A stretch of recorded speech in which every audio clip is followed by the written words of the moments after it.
Кыш келип, от жагуунун сезону башталды.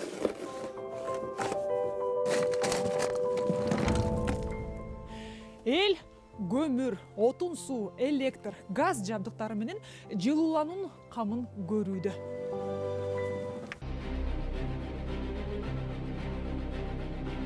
От жагуунун эрежесин бузуудан улам адамдардын иске ууланып, көз жумган учурларда катталып келет. Мештен түтүн чыкпаса эле ойлошот да, бул жерден ис чыккан жок депчи.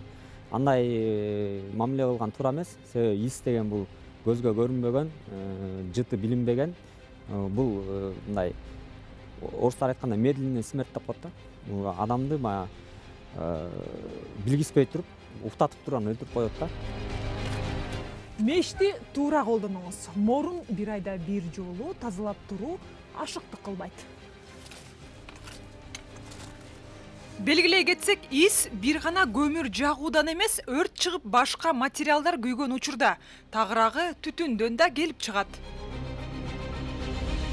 Мештин алдыңкы көзүндөгү гүлдү додо кылбай чыгарып туруу керек.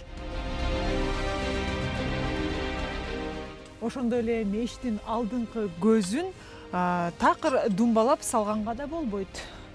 Кичине аба өткүдөй кылып, жылчык ташташ керек. От жагып жатканда негизи бардык коопсуздукту эске алыш керек. Бул коопсуздук деген ис гана эмес, бул өрт чыгып кетиши да мүмкүн. Ошол себептен от жагып атканда чоктордун өрткө кооптуу жерлерге түшүп калбасын көзөмөлдөш керек. Үй менен имараттар көмүрдөн тышкары электр жана газ жабдуулар менен жылытылары маалым. Мында да коопсуздук эрежелерин сактоо зарыл. Газдын да бир трубаларынан бир тешик болгон болсо, газ чыгып ал жерден, ал дагы ошо уу болот. Андан дагы адам ууланып өлүп калышы мүмкүн. Светтен жанагындай замкание болуп, электр проводдору өрттөнүп, ошолдон баягы жаман жыт чыгып, алардыкы аябай уулуу болот. Себеби жана резинаны күйгөндө жытын мындай өзүңүздөр эле билсеңиздер керек.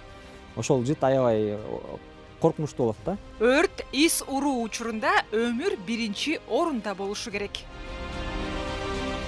Паспортту кайра даярдап алса болот, документтерди кайра даярдап алса болот. А бирок адам өмүрүн кайра жарата албайбыз. Биринчи помощь ошо тереде эшиктерди ачып, больнойду эшикке алып чыгып, доступ свежий кислород болуш керек да. Скорую помощьты чакырыш керек. Если тяжелый, без сознания болса, это 100% госпитализация болуш керек. Анткени анын эмелери последствиялары жаман, энцефалопатия болуп, умственный отсталость болушу мүмкүн. Айсулуу Асанбекова, Данияр Амантуур уулу, Улуттук биринчи канал Замана студиясы.